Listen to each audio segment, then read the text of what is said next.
Olá, meninos e meninas! Iremos iniciar agora a nossa aula 3 de Programação Estruturada e Orientada a Objetos. Hoje, iremos iniciar o nosso estudo através das variáveis, que é algo que vocês já estudaram anteriormente em outras disciplinas, mas nós vamos relembrar um pouquinho hoje, certo? E o que seria uma variável? Uma variável é um espaço que é reservado na memória para armazenar dados. E esses dados podem ser do tipo real, inteiro e outros, certo? Então, estas variáveis devem ser declaradas antes de serem utilizadas. E a forma geral para isso é esta que estou apresentando para vocês. Nós temos o tipo da variável e a lista de variáveis. Ou seja, após apresentar o tipo da variável, podemos declarar várias variáveis ao mesmo tempo. Então, como fazemos para declarar variáveis? Aqui nós temos um exemplo de declarações válidas, certo? Na linha 1, nós temos a variável preço, né? Que simboliza preço, mas você não pode digitar com cedilha no seu código, certo? E ela é do tipo double. Temos a variável na linha 2, que é chamada de letra. Ela é do tipo caractere, né? Do tipo char. E aqui nós temos a variável altura na linha 3, do tipo double. E essas variáveis também podem ser inicializadas, como é o caso do exemplo aqui abaixo, em que temos a variável idade, do tipo inteiro, recebendo o valor 32. Temos também a variável altura, do tipo double, recebendo 1,56. Então, em Java, a declaração de variáveis pode ocorrer em diferentes lugares dentro do código. E a forma e o local da declaração de uma variável determina o escopo da variável, ou seja, o trecho de código na qual a variável é válida. E essa variável ela pode ser global ou local. E qual seria a diferença entre a variável global e a variável local? A variável global pode ser acessada em qualquer parte do sistema. Ela é uma variável declarada como global que pode ser acessada por qualquer outra classe do sistema. E esse termo classe, gente, nós vamos estudar em aulas posteriores, certo? Então, esse tipo de variável pode ser alterada por qualquer parte do sistema. Já a variável local, ela pode ser manipulada por apenas parte do código da classe na qual ela foi declarada. Então, aqui nós temos um exemplo de código em Java, certo? Onde nós temos a variável var local e a variável local classe, certo? Então, essa variável var global, que nós temos bem aqui, ela foi declarada na linha 2 e é uma variável global, ou seja, ela é acessível em qualquer parte do programa porque foi declarada com as palavras-chave public e static, certo? E nós temos que não é aconselhado usar este tipo de variável porque isso dificulta a manutenção dos programas. Então, temos também a variável var local classe, que é esta aqui, certo? Ela foi declarada na linha 3 e é uma variável local, a classe. Ela é chamada em programação orientada a objetos como variável de instância e isso é algo que a gente vai estudar em aulas posteriores, certo? Então, essa variável, o seu escopo é o corpo da classe, certo? Então, no código, nós podemos observar que fizemos o uso do private static, que está bem aqui, ó, ao invés de public static, como na outra variável, certo? Por quê? Porque esta var local classe, ela é uma variável local. Então, podemos observar que tanto o seu valor como o valor da variável global, var global, né, estão sendo impressos na rotina main e rotina 2, conforme as linhas 13, 14, 20 e 21. E temos também uma variável chamada var local rotina, que foi declarada no início da rotina main, na linha 6, que ela está bem aqui, tá bom? E as variáveis declaradas dentro de rotinas não fazem o uso da palavra-chave public static. A variável var local comando na linha 8, certo? Bem aqui. Ela foi declarada dentro do bloco do if, como podemos observar bem aqui, certo? Então, o escopo desta variável vai desde a linha 7 até a última linha do bloco do if, que seria na linha 10.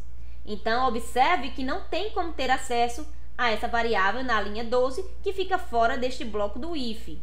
Também podemos observar que não tem como ter acesso às variáveis var local rotina e var local comando a partir das linhas 18 e 19, certo?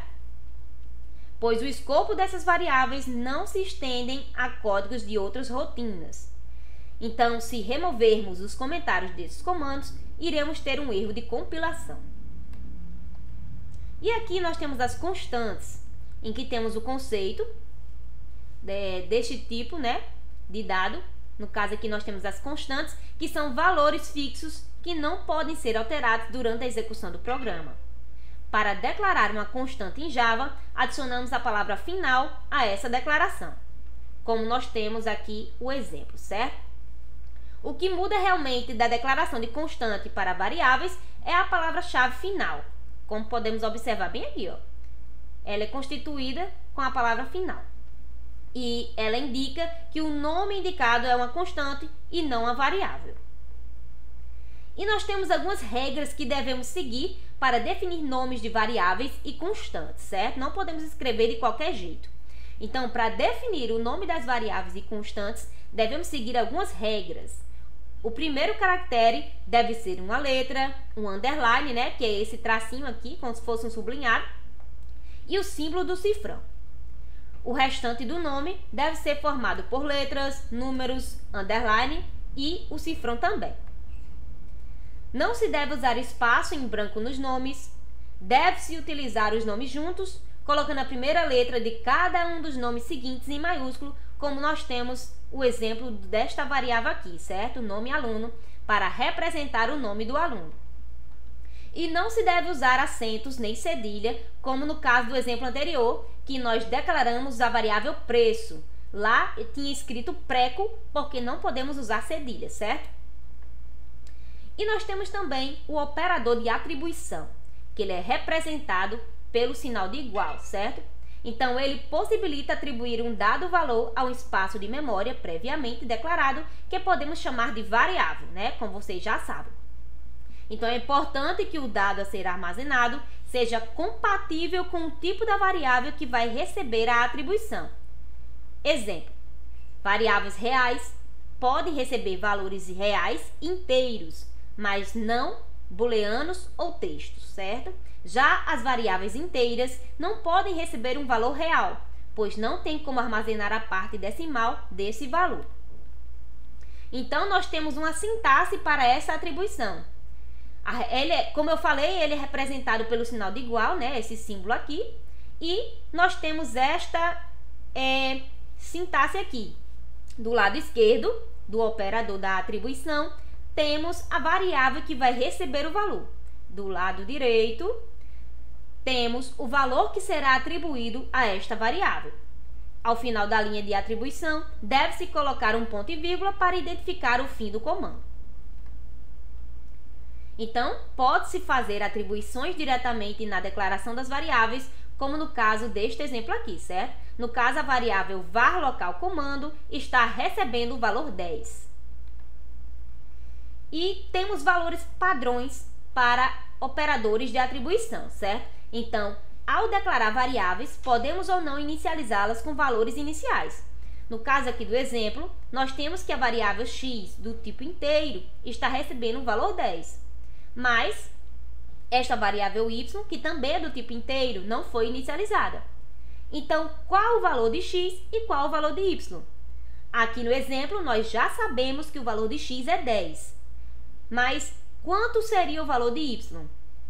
Na maioria das linguagens, a declaração de variáveis sem inicialização de valores, que é o caso do y aqui no exemplo, né, implica na inicialização automática de um valor padrão. E qual padrão seria esse? O padrão pode variar de linguagem para linguagem, mas na maioria dos casos seguirá os valores apresentados nesta tabela que eu estou apresentando para vocês, certo? Se o tipo do dado for inteiro, ou seja, byte, short, int, long, o valor padrão vai ser 0. Se o tipo for numérico com casas decimais, ou seja, se for um float, um double, o valor padrão vai ser 0.0. Se for um caractere, vai ter este valor padrão especial aqui, certo? Se for uma string ou qualquer objeto, que objeto é um termo também que nós vamos aprender em aulas posteriores, ela vai ter este valor padrão aqui. Se for do tipo booleano, vai ter o valor padrão false. Então, observe que variáveis numéricas são inicializadas com valor 0, variáveis booleanas com valor false e as variáveis do tipo caractere com um caractere especial, denotado pelo código, que é este aqui, certo? Que é um padrão de codificação Unicode. Já o tipo string com um valor especial chamado de null.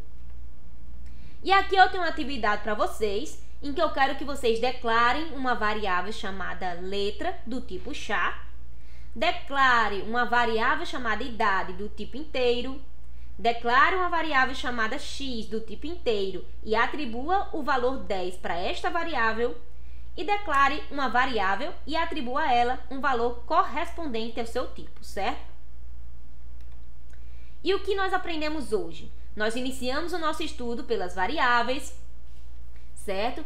Onde aprendemos a sua sintaxe, como declarar essas variáveis, vimos também as constantes, como fazemos para declarar essas constantes em Java, vimos algumas regras que podemos definir nome de variáveis e constantes e operadores de atribuição com a sua sintaxe também, certo? Então aqui temos as referências, por hoje é só e até a próxima aula.